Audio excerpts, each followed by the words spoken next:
आज भारतीय राजनीति के और भारतीय स्वतंत्रता संग्राम के उस देदीप्यमान नक्षत्र के बारे में मैं अपनी बात रखना चाहता हूँ, जिनका नाम स्वामी सहजानंद सरस्वती है। स्वामी सहजानंद सरस्वती और पंडित राहुल संकीर्तन दोनों बिहार के पड़ोसी राज्य उत्तर प्रदेश में जन्मे, लेकिन दोनों की कर्म भूमि होने का सौभाग्य बिहार को मिला और दोनों ही अपने अपने क्षेत्र में बेमिसाल विद्वान और नेता साबित हुए। और स्वामी सहजानंद सरस्वती ने जो आह्वान किया किसानों का, वो आह्वान एक इतना गहरे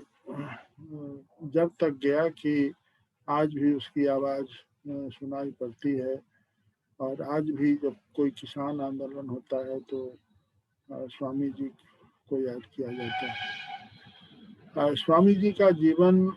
जो है वो उनकी एक विचार यात्रा है, क्योंकि स्वामी जी का जन्म 1889 में होता है और एक सामान्य ब्राह्मण परिवार में होता है, जहाँ इनकी शिक्षा दीक्षा संस्कृत की होती है और पढ़ने में इतने तेज होते हैं कि वो उनकी कुशाग्र बुद्धि के कारण मिडिल स्कूल में भी उन्हें स्कॉलरशिप मिलता है और वो संस्कृत अध्ययन के लिए बनारस चले जाते हैं। कम उम्र में उनकी शादी कर दी जाती है और संयोगवश उनकी पत्नी का देहांत हो जाता है, परंतु फिर वो दूसरी शादी के लिए जब उनके अभिभावक लोग प्रेरित करते हैं तो वो उस बात से इनकार कर जाते हैं और फिर भाग जाते हैं बनारस और फिर वो दंडी स्वामी के रूप में संस्कृत अध्ययन के साथ वो अपना दूसरा जीवन शुरू करते हैं। इसलिए 1889 से लेके 1920 तक का जो उनका जीवन है, वह जीवन अध्ययन, मनन, चिंतन, संन्यास इत्यादि का जीवन है। और 1920 के बाद 1934 तक वो पक्के गांधीवादी और कांग्रेसी नेता के रूप में है। और 1934 के बाद लगातार उनकी यात्रा, जो विचार यात्रा है, वो भारतीय राजनीति के वाम पक्ष की ओर जाती है। वो गांधी से उनका मोह भंग होता है और वो किसान आंदोलन की ओर प्रवृत्त होते हैं। और 1947 के बाद जो उनकी यात्रा प्रारंभ होती है, तो वो अब एक शोषण विहीन समाज की स्थापना के लिए वो कार्य करते हैं। और वह अब क्या हो करके उनकी पुस्तिका निकलती है और उसमें गांधी के मरने के बाद उनकी चिंता शोषण विहीन समाज की स्थापना के लिए और किसान और मजदूर दोनों के उत्थान के लिए होती है। बहुत लोग इस बात के लिए स्वामी जी को किसी जाति विशेष के नेता के रूप में उल्लेखित करते हैं। ये उनके साथ एक अन्यायपूर्ण दृष्टिकोण है, जिसकी पूरी से पूरी भर्त्सना की जानी चाहिए, क्योंकि स्वामी जी किसी जाति के नेता नहीं थे और किसी जाति के पक्ष में उन्होंने शास्त्रीय रूप से अगर कोई पुस्तक लिख के उस बात की वकालत की कि जिसे द्विम दर्जे का ब्राह्मण समझा जाता है, वो द्विम दर्जे का ब्राह्मण नहीं है, वो उतना ही उच्च कोटि का ब्राह्मण है जितने दूसरे लोग हैं। इस पर और वो संस्कृत के महापंडित थे और इनको संस्कृत का शास्त्रीय ज्ञान था, दर्शन और मीमांसा और व्याकरण के भी वो प्रकांड पंडित थे। इसलिए वो किसी भी महापंडित के सामने शास्त्रार्थ करने के लिए तैयार हो जाते थे। और संस्कृत में उनकी व्याख्या की गई पुस्तक गीता हृदय या कर्म कला उनके इस भारतीय संस्कृत वांग्मय के अध्ययन का और कर्मकांड के अध्ययन का एक प्रमाण है कि किस तरह की गहराई उनके अंदर थी और किस तरह की राजनीतिक परिपक्वता भी थी। और वो आंदोलन अगर किसी जाति विशेष के लिए होता है जो वो करते हैं, तो वो एक जाति को एक बड़े समुदाय में परिवर्तित करने का आंदोलन है, न कि वो जाति विशेष की तो संप्रभुता और उसकी उच्चता स्थापित करने का आंदोलन है। क्योंकि जो कट्टरवादी जो ब्राह्मण थे वो अपने को इतना चारों तरफ से अपने को बंद कर लिया था, ये खास क्षेत्र में ही अपनी प्रभुता को स्थापित करना चाहते हैं। तो एक उन्होंने ब्राह्मणों का एक बड़ा समुदाय बनाया और उस समुदाय में उन्होंने ऐतिहासिक रूप से अनुसंधान करके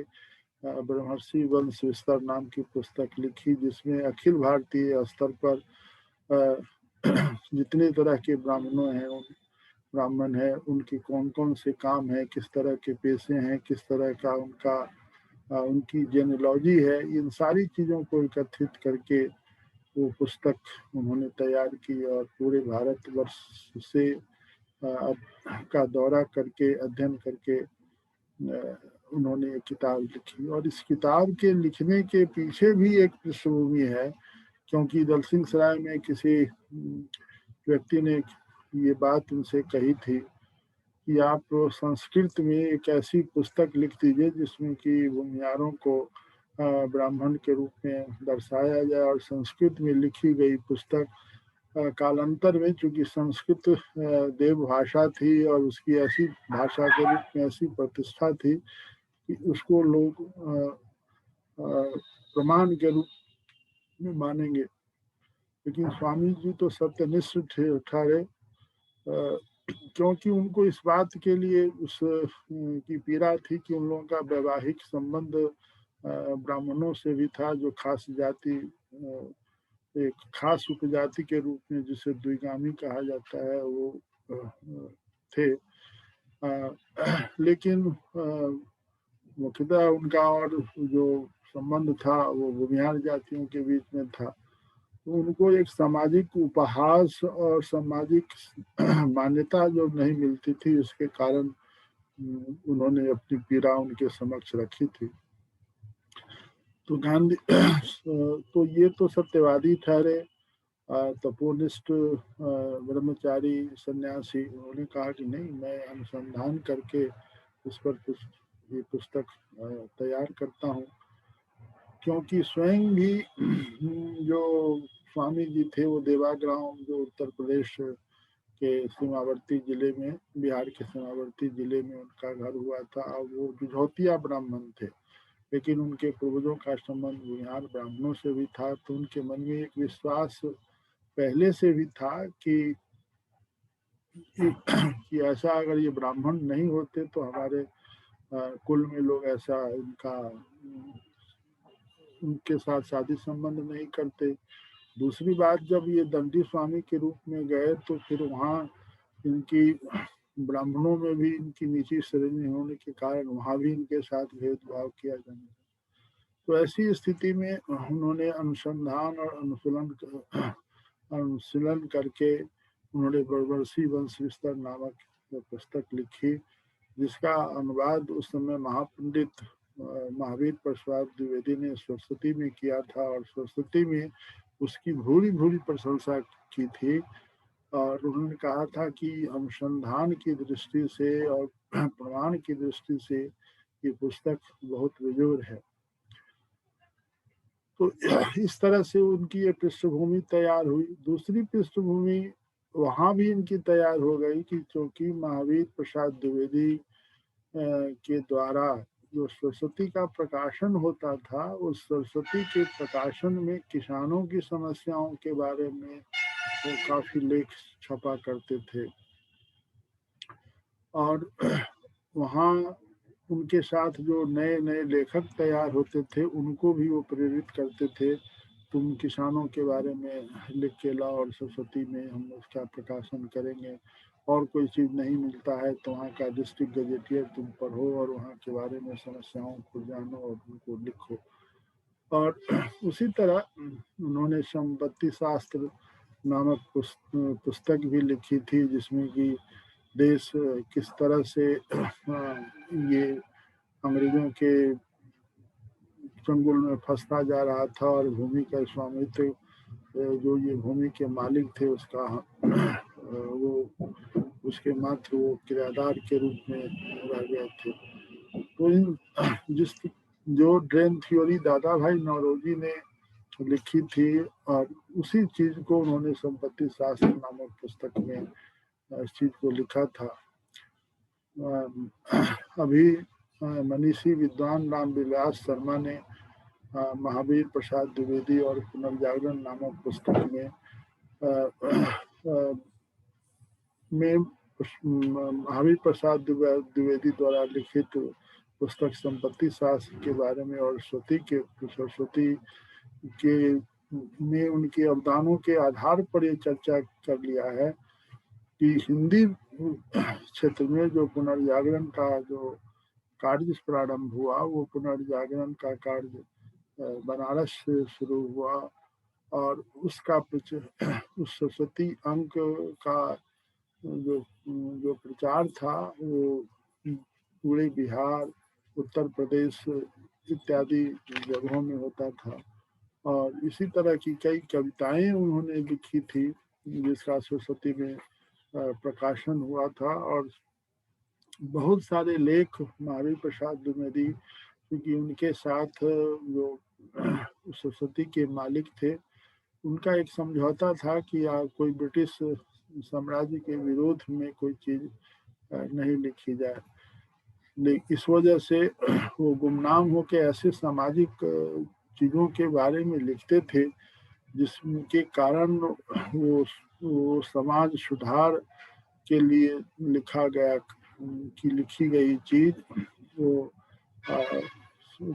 एक राष्ट्रवाद की पृष्ठभूमि तैयार कर रहा था। इस तरह के बहुत सारे लेखों का की चर्चा रामविलास शर्मा ने महावीर प्रसाद द्विवेदी और पुनर्जागरण के वाली पुस्तक में की है। और अंग्रेजी राज और मार्क्सवाद जो उनके 2 वॉल्यूम में मैकमिलन से प्रकाशित पुस्तक है, उसमें इस बात की चर्चा की है। तो इस तरह से स्वामी जी की दो चीजों की जो पृष्ठभूमि तैयार हुई, ये एक अनुसंधान की प्रवृत्ति जिसमें कि ब्रह्मर्षि वंश विस्तार नामक पुस्तक लिखी। वो पुस्तक दल सिंह सराय के एक व्यक्ति के द्वारा ये प्रमाणिक पुस्तक संस्कृत में लिख देने के कारण हुई। और किसान आंदोलन की जो पृष्ठभूमि तैयार हुई और उसके आधार पर जो उनकी चेतना का विस्तार हुआ, उसमें सरस्वती और महावीर प्रसाद द्विवेदी के द्वारा लिखी गई पुस्तकों का भी प्रभाव उनके ऊपर पड़ा। और कांग्रेस के बाद जब वो किसान आंदोलन और वाम पक्ष की ओर प्रवृत्ति हुई, उसका एक कारण था कि वो गांधी से उनका मोह भंग हुआ, क्योंकि गांधी मूलतः देश की स्वतंत्रता की लड़ाई उनके नेतृत्व में लड़ी गई और देश आज़ाद भी हुआ। परंतु गांधी बहुत सारे मामलों में जमींदार समर्थक थे। वो हृदय परिवर्तन की बात करते थे, व्यवस्था परिवर्तन की बात उनके अंदर नहीं थी। और कांग्रेस आंदोलन में उनको जमींदारों से बहुत तरह के सहयोग राशि मिला करता था, इसलिए जमींदारों के खिलाफ वो कभी खुल के नहीं बोलते थे। ऐसी ही घटना 1934 के भूकंप में हुई, और भूकंप के कारण जब देश के बिहार प्रदेश के बहुत सारे लोगों की आर्थिक स्थिति बिल्कुल खराब हो गई, और सरकार के तरफ से रिलीफ और रिहेबिटेशन का काम किया जाने लगा था। उस तरह दरभंगा महाराज के द्वारा जिन लोगों को मिलता था कि उनके रैयतों को ये रिहेबिटेशन का ये पैसा मिला है, रिलीफ का पैसा मिला है, तो उनके गुमस्ता और पहलवान वहाँ पहुँच के वो अपना टैक्स वसूल करते थे, जिसकी शिकायत स्वामी जी ने गांधी को किया था। लेकिन गांधी ने कहा कि आप दरभंगा महाराज के मैनेजर से बात कर लीजिए।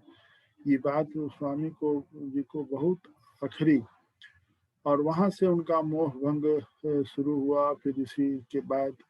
सुभाष बाबू का प्रकरण हुआ और कांग्रेस के विरुद्ध वो सुभाष बाबू के साथ हो गए। इस तरह से वो किसान आंदोलन में आ खड़े हुए, और किसानों के बारे में उनकी ऐसी लोकप्रियता हुई और संगठन का इतना जबरदस्त काम हुआ कि कांग्रेस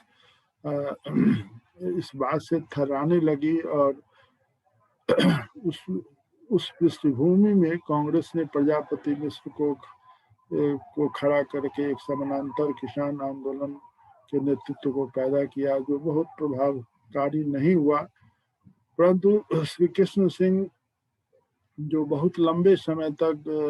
स्वामी जी के साथ हजारीबाग जेल में भी थे, जहाँ की वो गीता हृदय नामक पुस्तक लिखी थी, उन पर उनका अमिट छाप था। और इस तरह से कि डॉक्टर श्री कृष्ण सिंह स्वामी जी के प्रभाव में, और वो प्रगतिशील विचार के थे भी, यद्यपि कि वो साम्यवाद के विरोधी भी थे। और वो कहते थे, उनका एक भाषण भी प्रकाशित है कि साम्यवादी लोग चाहते हैं कि जमींदार समाप्त हो जाए, लेकिन मैं चाहता हूं कि आप भी रहें और किसान भी रहें, और किसान को उनका वाजिब हक मिले, और दोनों के साथ ये समाज आगे बढ़े। इसलिए मैं जमींदारों से ये अपील करता हूं कि वो अपना शोषण का रवैया समाप्त कर दें। ऐसा एक भाषण है जब श्री कृष्ण सिंह 1937 में वो बिहार सरकार के प्रधानमंत्री का शपथ लेने आ रहे हैं, उससे पूर्व उन्होंने मुंगेर के गांधी मैदान में ये भाषण दिया था। इस भाषण को मैंने संपूर्ण वांग्मय जो श्री कृष्ण सिंह का विहाराज और लेखागार द्वारा प्रकाशित हुआ, उसमें मैंने इसे प्रकाशित भी किया है। तो इस तरह के और वो जो भूमिहारों का संघ था, जातीय महासभा थी, उससे भी उन्होंने अपने को अलविदा कर दिया था। और स्वामी सर गणेश दत्त से भी उनका इस बात पर विरोध हुआ था, और सर गणेश दत्त ने कहा था कि भूमिहार को प्रगतिशील बनाना है, इसको अंग्रेजी शिक्षा दे के आगे बढ़ाना है, कि इसको कर्मकांड के लेके इसको पीछे ले जाना है। तो इस तरह से स्वामी जी इतने प्रगतिशील थे कि उन्होंने इस जाति के लिए तो काम किया, लेकिन वो कभी भी उनको जातिवादी के श्रेणी में जो लोग रखते हैं वो उनके साथ अन्याय करते हैं, क्योंकि वो भी एक शोषण के विरुद्ध ही आंदोलन था कि किसी जाति विशेष को द्वैन दर्जा का ब्राह्मण माना जाता था, जबकि हर तरह से शास्त्रीय विधान के द्वारा शास्त्र सम्मत उदाहरणों को उन्होंने खोज के पुस्तक का विवेचन किया था, और उसके लिए वो शास्त्रार्थ करने के लिए तैयार हुआ था। बिहार राज्य अभिलेखागार ने 1920 से लेके 1900 आज़ादी के एक दशक बाद 60-62 तक किसान मोर्चे पर जो आंदोलन हुआ है, उनके दस्तावेजों को 8 खंड में प्रकाशित किया है, जिसमें कि इस तरह के 8 वॉल्यूम्स हैं, जिसमें किसान आंदोलन के संबंध में सारे दस्तावेज प्रकाशित किए हैं। पूरे भारतवर्ष में एक अनोखी पहल है जो किसान आंदोलन के अध्ययन और अध्यापन के लिए इतने बड़े दस्तावेज उपलब्ध कराए गए हैं। इसी तरह इस संबंध में एक वाकया यह भी सामने रखना चाहूँगा कि वाल्टर हाउजर ने जो सबसे पहले अमेरिका के विद्वान थे, उन्होंने किसान आंदोलन पर काम किया और 60 के 70 के दशक में वो बिहार आए और बिहार से सीताराम आश्रम से बहुत सारे दस्तावेजों को और बिहार राज्य अभिलेखागार से भी बहुत सारी चीज़ों को वो अपने साथ अमेरिका ले गए। और ये एक अनहोनी बात और असंभव बात संभव हो पाई कि कैलाश झा जो उनके रिसर्च असिस्टेंट थे, उनसे एक बार मैंने अभिलेखागार में ये बात की चर्चा की थी कि सर ऐसी ऐसी चीज़ें हैं, वहाँ चली गई। तो उन्होंने ये बात मुझसे कही थी कि सीताराम आश्रम से जो चीज़ें गई हैं उनके संबंध में तो मुझे जानकारी है, लेकिन अभिलेखागार से जो कुछ चीज़ गई है उसकी जानकारी नहीं है। लेकिन उनके प्रयास से संपूर्ण जो दस्तावेज यहाँ से गए थे सीताराम आश्रम से और बिहार राज्य अभिलेखागार से, वो बिहार राज्य अभिलेखागार को भी प्राप्त हो गए और सीताराम आश्रम को भी प्राप्त हो गए। उसमें एक अद्भुत चीज और आई है, जो उस समय के जो नेता जीवित थे, रामवृक्ष मोनीपुरी, कार्यानंद शर्मा, बरैया टाल के और भी नेता लोग, उनका जो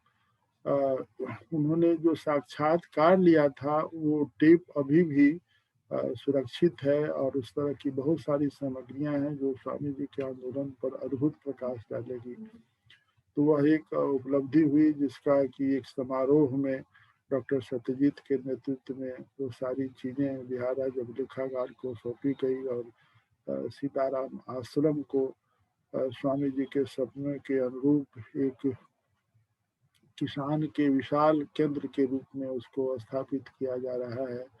जिसका विकास दिनों दिन हो रहा है और वहाँ संपूर्ण साहित्य जो स्वामी जी का है उसको वहाँ रखने की कोशिश की जा रही है। तो इस तरह से स्वामी जी इसके साथ साथ लेखन का काम भी करते थे और हमारी सूचना के अनुसार 18 ऐसी पुस्तकें हैं जिसको कि स्वामी जी ने अपने जीवन काल में लिखा है। किसान कैसे लड़ते हैं, महारुद्र का महातांडव, तीसरा मोर्चा, मार्क्सवाद, ब्रह्मर्षि वंश विस्तार, राघव शरण शर्मा ने उनकी सारी पुस्तकों का फिर से प्रकाशन कराया है और बिहार राज्य अभिलेखागार ने उनके दस्तावेजों को प्रकाशित किया है। अगर किसान आंदोलन के ऊपर शोध की दृष्टि से ये सारी सामग्रियां उपलब्ध हो गई। 1950 में उनका देहांत हुआ और देहांत होने के बाद पुरुषोत्तम दास टंडन, जयप्रकाश नारायण, डॉक्टर श्री कृष्ण सिंह, जमुना कारजी और मेनन इत्यादि रामवृक्ष बेनीपुरी, सबों ने उनके बारे में जो श्रद्धांजलि, राजेंद्र प्रसाद इत्यादि ने जो उनके ऊपर श्रद्धांजलियां अर्पित की हैं और जो लिखा है, उससे ये पता चलता है कि स्वामी सहजानंद सरस्वती के प्रति कितना आदर और कितना श्रद्धा की भावना थी लोगों के, उनके आचरण और व्यवहार से लोग कितने प्रभावित थे, उनके सत्य और निष्ठा और ईमानदारी के बारे में कभी कोई प्रश्न नहीं उठा और सीताराम आश्रम से वो संपूर्ण बिहार, उत्तर प्रदेश और अखिल भारतीय स्तर पर किसान आंदोलन को संगठन किया। आज किसान आंदोलन के जो आंदोलन की प्रवृत्ति है और इस बात में कांग्रेस के इस दस्तावेज से यह रुख स्पष्ट होता है कि जो प्रारंभिक एज में जो विद्यानंद से किसान आंदोलन की शुरुआत हुई थी, जिसमें स्वामी जी से पूर्व तो कांग्रेस नेताओं ने विद्यानंद से भी अपना संपर्क तोड़ लिया था। तो कांग्रेस कभी भी किसान की पक्षधर नहीं रही है, ये दस्तावेज से प्रभावित होता है। एवं की जब डॉक्टर श्री कृष्ण सिंह जमींदारी उन्मूलन का प्रस्ताव ले रहे थे, उस समय भी सरदार पटेल जैसे लोग स्वयं नेहरू भी इस बात के पक्ष में नहीं थे, तो डॉक्टर सुरेंद्र कृष्ण सिंह का भाषण है जो इस संपादकीय लेख में मैंने लिखा है कि श्री कृष्ण सिंह ने कहा कि कांग्रेस के घोषणा पत्र में ये बात है, हम किस रूप से जनता के सामने जाएंगे। और वो उनके व्यक्तित्व की महिमा थी कि एक बूंद बिना खून बहाए उस ये जमींदारों की सारी जमींदारी वापस करा ली गई और ये शोषण मुक्त समाज की दिशा में एक बहुत बड़ा काम हुआ और सारे लोग की प्रतिष्ठा वापस हुई। इसे महान क्रांतिकारी सन्यासी स्वामी सहजानंद सृष्टि को याद करने अपनी श्रद्धा अर्पित करता हूँ। और आज के किसान आंदोलन के संदर्भ में ऐसे निष्ठावान, त्याग और वैचारिक रूप से परिपूर्ण नेतृत्व की आवश्यकता है जो आज के किसान आंदोलन करते हैं। अगर इस तरह की वैचारिक निष्ठा नहीं होगी तो किसान आंदोलन बिल्कुल असफल होगा।